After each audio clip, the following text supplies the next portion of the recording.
Haleluya, puji Tuhan. Salam sejahtera dalam kasih Tuhan kita Yesus Kristus. Saya senang sekali saya boleh berada di Houston lagi pada hari ini. Dalam roh saya berada di tengah-tengah persekutuan yang luar biasa sebagai umat Tuhan yang terus bertahan dan terus melayani Tuhan dengan apapun yang sedang dikerjakan dari waktu ke waktu. Saya akan berbicara tentang favor in the storm. Kalau bahasa saya, kebaikan Tuhan di tengah badai.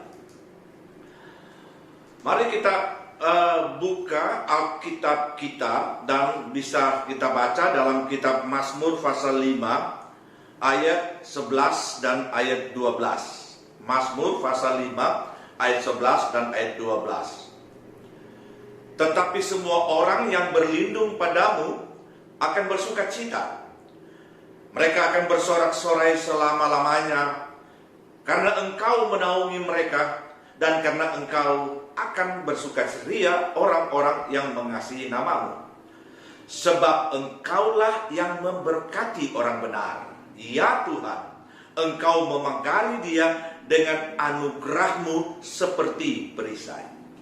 Puji Tuhan.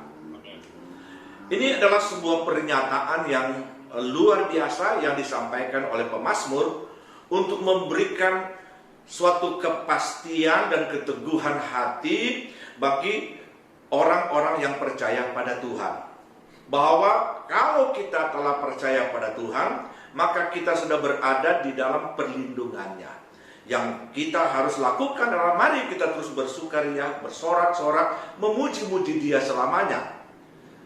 Ditekankan di sini ayat yang saya kutip lebih tegas itu pada ayat 12 itu, sebab engkaulah yang memberkati orang benar, ya Tuhan. Jadi Tuhan memberkati orang-orang yang berada dalam kebenaran. Kebenaran apa? Kebenaran ilahi, firman Tuhan. Engkau memagari dia dengan anugerahmu seperti perisai. Ini pernyataan tentang memagari dia dengan anugerahmu seperti perisai. Dalam Alkitab bahasa Inggris yang saudara pegang, itu kata anugerahmu itu ditulis dengan kata favor, ya. Itu favor, ya, yang lebih dimaksudkan tentang kebaikan-kebaikan. Kalau kita berbicara kebaikan atau favor, karena dalam bahasa Inggris disebut surely Lord, you bless the righteous. You surround them with your favor as with a shield. Jadi kebaikan, bahasa Yunani raxa. Jadi kebaikan dan juga kesenangan juga diartikan sebagai kita dilindungi di tengah-tengah bencana yang mungkin akan terjadi. Jadi pasti akan terjadi perlindungan di tengah-tengah situasi-situasi yang sulit. Nah, pertama saya mau nyatakan di sini favor atau kebaikan Tuhan itu pasti akan membawa umatnya keluar dari bencana dan malapetaka. Tentu kita tidak mungkin menghindar dari situasi-situasi yang sulit, kondisi-kondisi yang buruk. Tetapi percayalah bahwa favor, kebaikan Tuhan itu selalu ditujukan kepada orang-orang benar, dan dia pasti akan membawa kita keluar dari bencana dan malapetaka. Dalam Keluaran pasal 14 ayat 29 sampai 30 di sana kita bisa melihat tentang bagaimana kebaikan Tuhan itu yang telah mengantar bangsa Israel, ya, bangsa Israel keluar dari tanah perbudakan Mesir. Jadi bahwa mereka setelah mengalami sekian ratus tahun dari sekitar 40 generasi terkungkung, ya, terlockdown di tanah Mesir, khususnya di Goshen.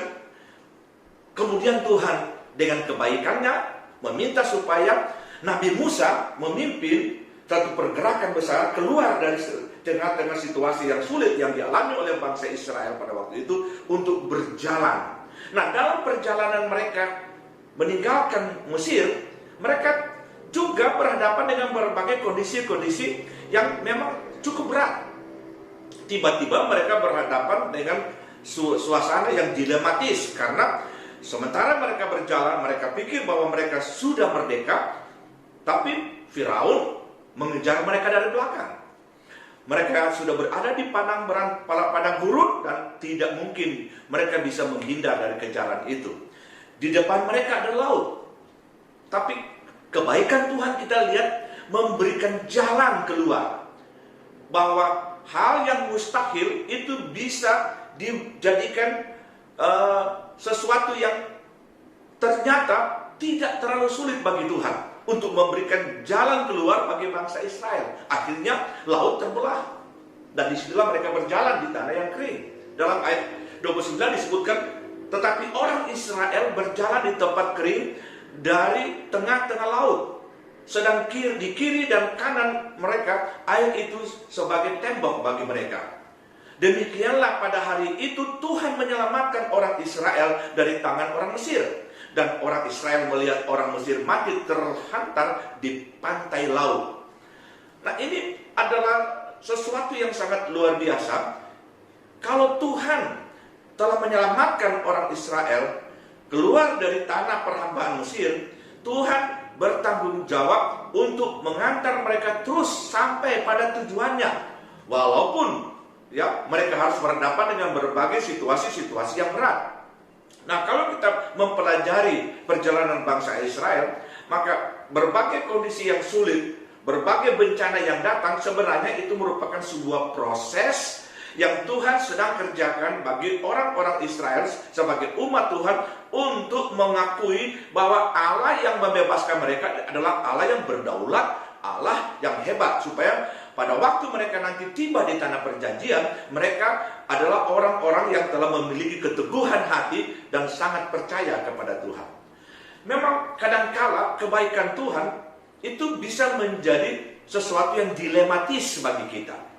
Ya, sebab kita coba renungkan pada waktu mereka berjalan di laut Teberau, yang dimana laut itu telah terbelah.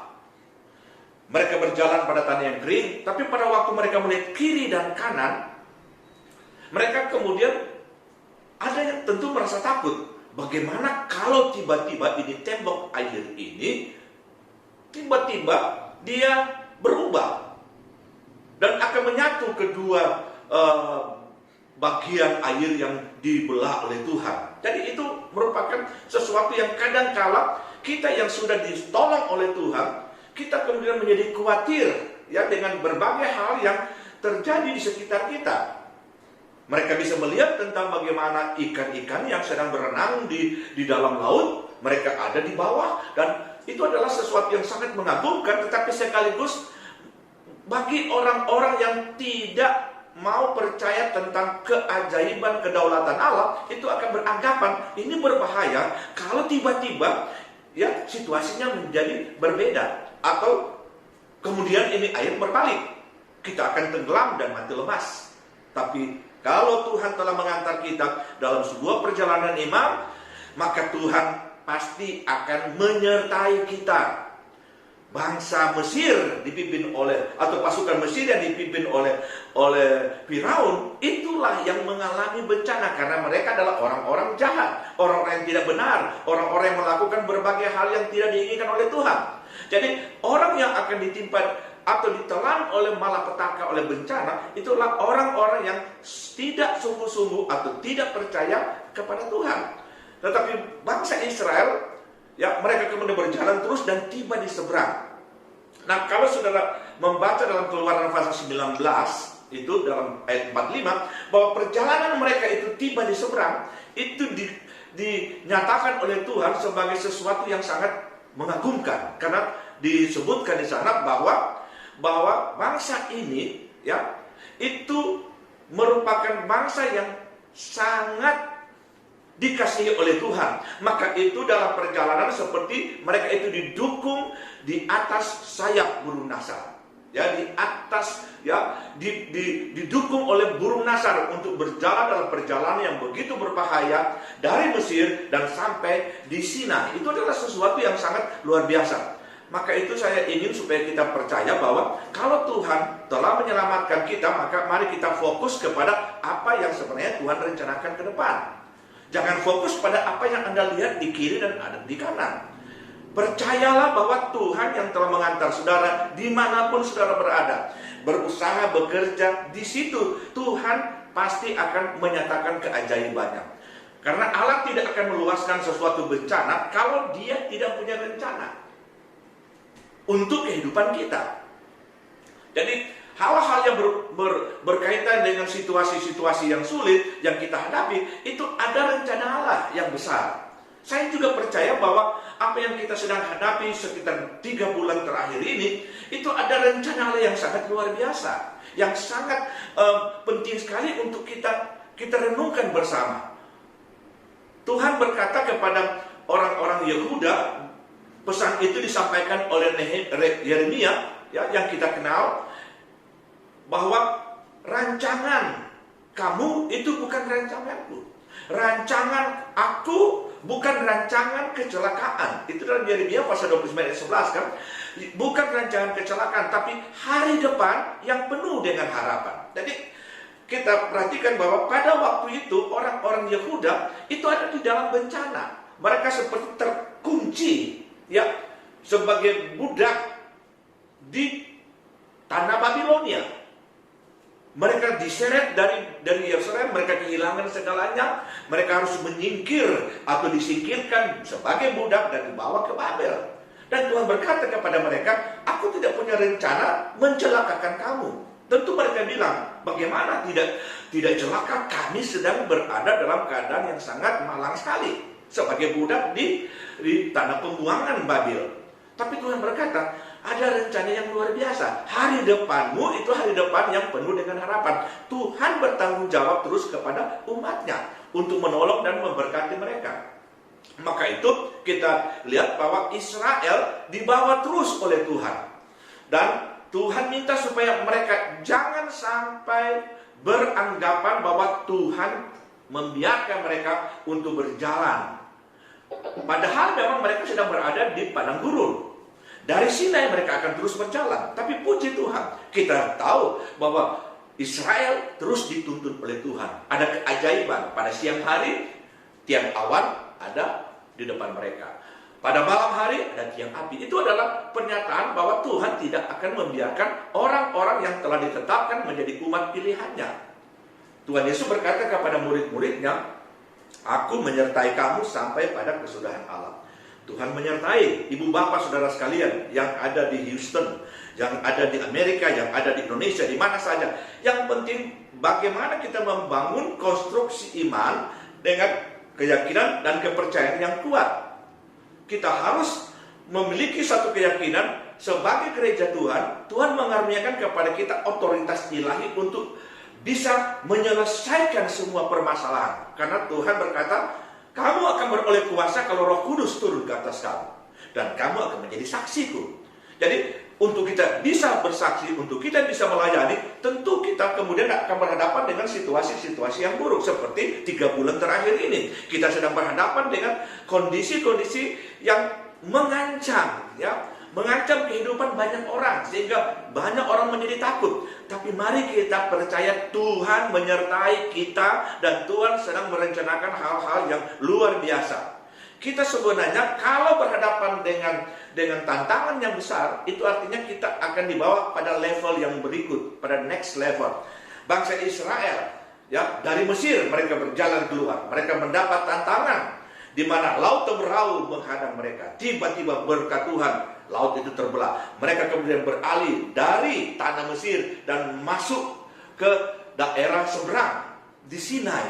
Dan itu adalah sesuatu yang baru, yang berbeda dengan pengalaman mereka di Mesir. Pengalaman mereka di Sinai, mereka berjumpa dengan Allah mereka. Tuhan turun di Sinai dan memberkati mereka, memberikan kepada mereka hukum-hukumnya, 10 hukum, dan memberikan kepada mereka tata ibadah yang baik dengan kemah sembahyang, dan kemudian segala sesuatu yang baik kemudian dikaruniakan untuk mereka bisa berjalan terus untuk mencapai tanah perjanjian.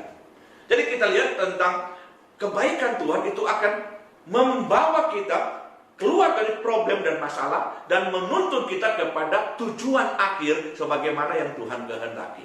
Yang kedua, saya akan berbicara tentang favor atau kebaikan Tuhan demi kemuliaan keagungan Allah yang hidup di tengah umatnya. Jadi kebaikan Tuhan ya itu akan dinyatakan kepada kita sekalian, kepada umatnya, supaya nama Tuhan akan dimuliakan dan diagungkan. Jadi kalau kita berbicara tentang favor, kebaikan Tuhan, selalu ada sisi yang lain. Favor atau kebaikan Tuhan itu akan menjadi nyata dan jelas kalau kita sedang berada di dalam bencana dan situasi yang sulit. Ya, itu yang terjadi dengan Sadrak, Mesak, dan Abednego. Mereka sebenarnya adalah orang-orang yang baik bersama-sama dengan Daniel. Mereka telah diterima di keluarga kerajaan karena mereka orang-orang cerdas, orang-orang yang luar biasa. Tapi mereka kemudian harus berhadapan dengan masalah-masalah yang akhirnya masalah itu begitu berat dan mereka merasa tidak mungkin mereka bisa menyelesaikan masalah itu. Ya, yang khususnya beberapa orang yang berusaha untuk menjebak ketiga orang ini. Ya, dari keyakinan mereka kepada Allahnya. Kadang-kala kita akan mengalami hal-hal yang sangat buruk yang kemudian ternyata itu Tuhan luaskan agar supaya dia punya nama itu akan diagungkan dan dimuliakan. Kalau saya baca dalam Daniel pasal 3 ayat 19 sampai 23, maka meluaplah kegeraman Nebukadnezar, air mukanya berubah terhadap Sadrak, Mesak, dan Abednego. Lalu diperintahkannya supaya perapian itu dibuat 7 kali lebih panas dari yang biasa. Kepada beberapa orang yang sangat kuat dari tentaranya dititahkannya untuk mengikat Sadrak, Mesak, dan Abednego dan mencampakkan mereka ke dalam perapian yang menyala-nyala itu. Lalu diikatlah ketiga orang itu dengan jubah, celana, topi, dan pakaian-pakaian mereka yang lain, dan dicampakkanlah ke dalam perapian yang menyala-nyala. Jadi kalau kita memperhatikan di sini bahwa Sadrak, Mesak, Abednego dalam kisah yang dicatat di dalam Daniel pasal 3 itu bahwa mereka mengalami suatu kondisi yang boleh saya katakan sangat dilematis. Sebab ada satu titah raja, semua orang-orang Babel, pemerintah dan rakyat itu harus menyembah patung yang telah dibuat, yang telah diletakkan di lembah Dura. Dan itu adalah satu titah yang menggunakan cap raja, cincin raja. Sehingga itu adalah titah yang sangat kuat sekali dan tidak bisa dibatalkan. Itu harus dilaksanakan. Nah, sebenarnya ini merupakan tantangan yang sedang dihadapi oleh Sadrak, Mesak, Abednego. Sekaligus merupakan hal yang dibuat oleh teman-temannya yang tidak suka dengan prestasi yang telah dilakukan oleh Sadrak, Mesak, Abednego, dan Daniel. Dan sekarang kita lihat bahwa mereka akhirnya terjebak pada kondisi yang sulit. Pada satu sisi mereka tidak mungkin menyembah, tapi pada sisi yang lain sebagai pejabat negara mereka harus ikuti titah, ya, instruksi dari raja yang sangat mereka hormati. Tapi pada waktu mereka diperhadapkan kepada raja, Sadrak, Mesak, Abednego konsisten dengan kepercayaannya. Mereka adalah orang-orang benar yang telah betul-betul merasakan keajaiban kasih Tuhan. Mereka sudah tahu tentang Tuhan itu sangat baik dan sangat luar biasa. Mereka tidak berubah keyakinannya, diancam tidak berubah, sampai pada disebutkan Raja Nebukadnezar menjadi sangat marah. Ya, sangat marah Raja Nebukadnezar terhadap ketiga orang ini, karena dianggap mereka itu adalah orang-orang yang betul-betul kepala keras dan tidak mau mengikuti kehendaknya. Mereka cuma diminta supaya tunduk pada waktu di lembah Dura, ada bunyi-bunyian, ada musik, dan supaya tunduk saja. Walaupun hati mereka tidak menyembah, kata raja, tetapi mereka hanya tunduk, ikuti saja apa yang dilakukan oleh semua orang. Tapi Sadrak, Mesak, Abednego konsisten dengan keyakinan. Saya yakin jemaat Tuhan yang ada di Houston itu adalah jemaat Tuhan konsisten dengan kepercayaan yang kuat bahwa tidak mungkin dapat dipengaruhi oleh apapun juga, karena sangat yakin favor of God, kebaikan Allah itu adalah kebaikan yang melindungi, memberkati, dan memberikan jalan keluar. Akhirnya memang ancaman itu terbukti. Mereka kemudian diikat, ya, kemudian itu dapur api dipanaskan 7 kali lebih panas dari kepanasan dapur api biasa. Kalau dapur api atau api yang bisa mendidihkan air itu sekitar 100-150 derajat Celcius, ini 7 kali bisa sampai 1000 kali, 1000 derajat. Artinya sampai besi itu meleleh dalam sekejap. Jadi tidak mungkin bisa luput orang-orang ini. Dan Sadrak, Mesak, Abednego telah diminta bahwa tidak mungkin kalau bisa luput. Ya. Allah mana yang bisa meluputkan, karena hukuman sudah ada di depan. Dapur api sudah menyala. Sadrak, Mesak, Abednego mereka berkata begini, kami punya Allah yang sangat baik. Dia pasti bisa meluputkan kami. Tetapi seandainya tidak, kami tidak akan menyembah patung Tuanku. Ini merupakan satu kualitas iman yang dibutuhkan oleh gereja Tuhan pada hari-hari yang terakhir ini. Pada hari-hari ini kita sedang berhadapan dengan situasi yang sangat berat. Dunia sedang panas, ya, berbagai hal sedang terjadi. Sementara kita sedang berjuang dengan COVID-19, kita juga kita harus menyadari bahwa dunia sedang berubah. Dunia sedang berubah, dan kemudian seolah-olah kita itu kemudian terperangkap pada kondisi ini. Kita diatur bagaimana kita harus beribadah, bagaimana kita harus berjalan, bagaimana kita harus cuci tangan. Segala sesuatu itu diatur, dan kemudian ada rencana-rencana yang lain dari tokoh-tokoh yang hebat yang tertentu punya rencana besar untuk masyarakat internasional. Tetapi percayalah, Tuhan tidak akan meninggalkan kita. Dan itu yang terjadi. Bayangkan pada waktu mereka dibawa oleh 3 algojo besar, ya, pada waktu mereka tiba, ya, belum mereka tiba di tempat untuk mereka dilemparkan dapur api, itu 3 algojo atau mereka yang begitu kekar dan kuat itu tewas. Dalam ayat ini dikatakan, karena titah raja itu keras, dipanaskanlah perapian itu dengan luar biasa, sehingga menyala api itu membakar mati orang-orang yang mengangkat Sadrak, Mesak, dan Abednego itu ke atas. Jadi kita lihat betapa panasnya. Mustahil Sadrak, Mesak, Abednego akan survive atau akan hidup. Tapi kalau Tuhan ada bersama dengan mereka, Tuhan yang sama juga ada dengan jemaat yang ada di Houston, dengan kami sekalian. Percayalah, Tuhan punya cara yang luar biasa untuk menyelesaikan masalah kita. Dan memang itu yang terjadi. Ya, kalau kita perhatikan di dalam ayat-ayat selanjutnya, ya, kita tahu bahwa keyakinan iman yang kuat dari Sadrak, Mesak, Abednego itu membuat Tuhan Allah itu tidak bisa tahan berada terus di atas sana. Dia lihat orang-orang yang kuat imannya, maka dia perlu datang bersama-sama. Karena dalam ayat 24-25 dalam Daniel pasal 3 dikatakan, kemudian terkejutlah Raja Nebukadnezar, lalu bangun dengan segera. Berkatalah ia kepada para menterinya, bukankah 3 orang yang kita campakkan dengan terikat ke dalam api itu? Jawab mereka, ya Raja, benar. Katanya, tetapi ada 4 orang kulihat berjalan-jalan dengan bebas di tengah-tengah api itu.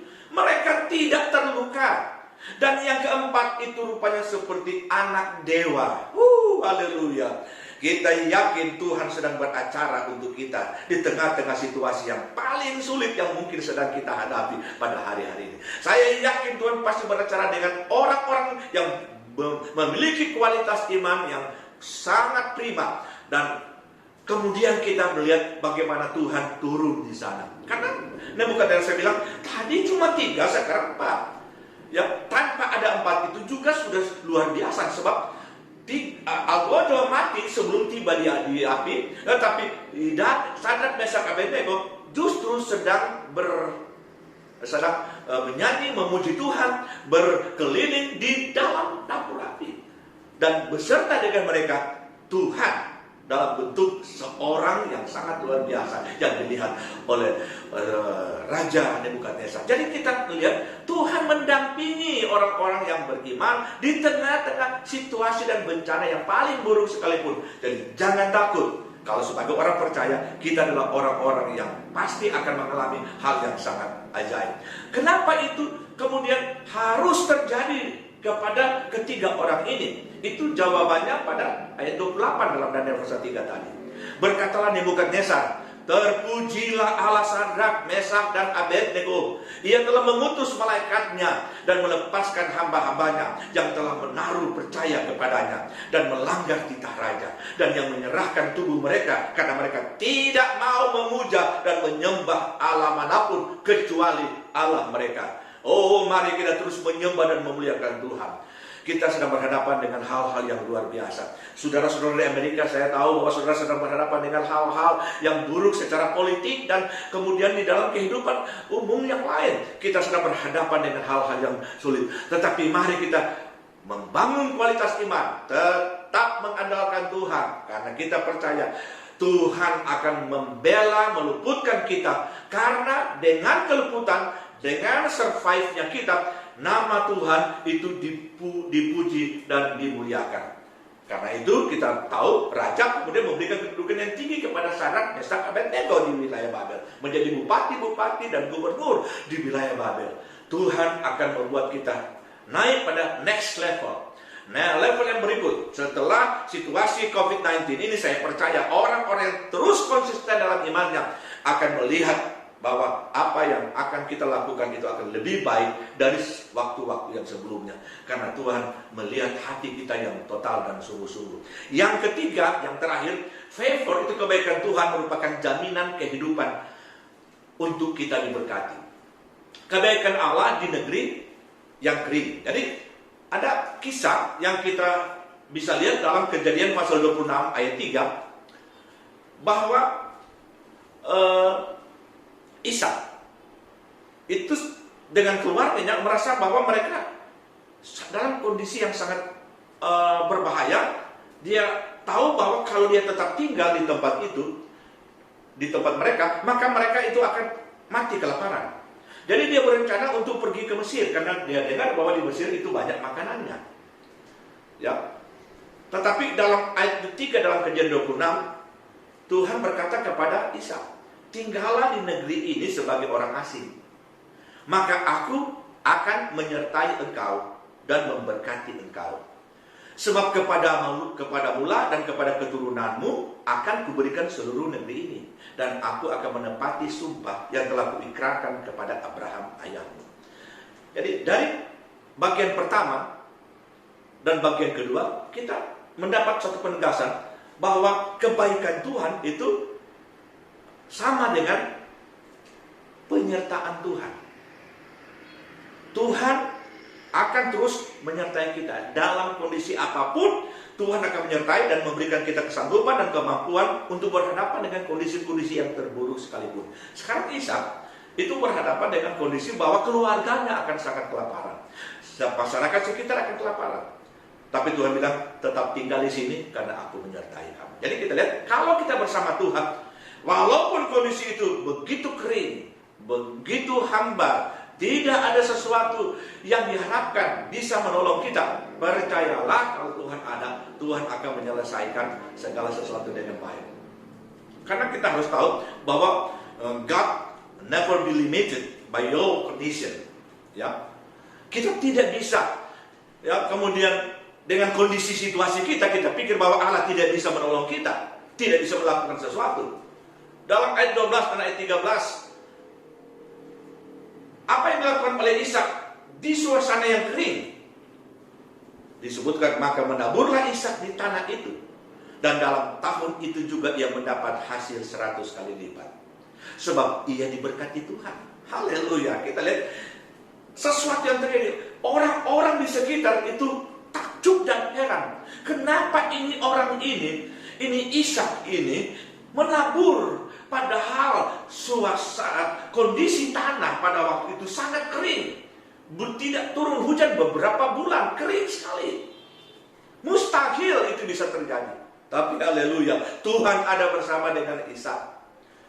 Ya, maka itu dia tetap menabur. Mari kita tetap bekerja dan melakukan pelayanan kita dengan apapun yang kita bisa lakukan. Percayalah, Tuhan akan mengubah suasana yang sangat buruk seperti sekarang ini menjadi sesuatu yang subur dan gembur, dan akan ada hasil. Sehingga kita akan menuai pada waktunya. Dikatakan di sana, dan orang itu atau Ishak menjadi kaya. Bahkan kian lama kian kaya, sehingga ia menjadi sangat kaya. Catatan di sini bahwa Ishak disebut orang yang sangat kaya justru pada waktu berada di tanah yang kering, di kondisi yang sulit. Jadi kita percaya Tuhan itu Tuhan yang sangat ajaib. Karena seperti dalam pembacaan kita dalam Mazmur 5 ayat 12, sebab Engkaulah yang memberkati orang benar ya Tuhan. Engkau memagari dia dengan anugerah-Mu seperti perisai.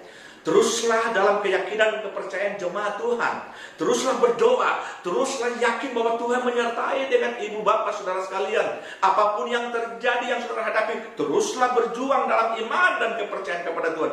Jangan sampai kemudian kita undur daripada keyakinan kita hanya gara-gara malapetaka atau masalah yang besar. Karena Tuhan itu akan memagari kita dengan His favor, dengan kebaikannya, dengan anugerahnya. Dan itu menjadi perisai untuk kita tidak dapat dikalahkan. Tuhan memberkati kita sekalian. Mari kita berdoa. Tuhan, kami berdoa kiranya Engkau Tuhan akan menyatakan keajaiban kemuliaan-Mu dan berkat-Mu bagi jemaat Tuhan yang ada di Houston yang tetap survive, tetap bersungguh-sungguh. Tiap pagi mereka terus berdoa. Mereka menyerahkan semua yang mereka harus kerjakan sepanjang hari dalam tangan kasih karunia Tuhan. Kami sedang berhadapan dengan berbagai situasi yang sulit. Situasi Amerika akibat isu ras itu kemudian begitu dahsyat itu mengakibatkan mungkin ekonomi, mungkin kehidupan keamanan itu terancam. Tapi kami percaya bahwa jemaat Tuhan, orang-orang percaya yang ada di sana akan melihat keajaiban, pertolongan dan kasih Tuhan. Berkatilah gembala setempat, suami istri, berurapi terus mereka dengan urapan dari tempat rahmat ini. Kami akan memasuki fase baru dalam kehidupan kami pada hari esok dan hari-hari selanjutnya. Tuhan menyertai kami, maka kebaikan-Mu itu ada bersama dengan kami. Kami bersyukur dalam nama Yesus. Haleluya. Amin.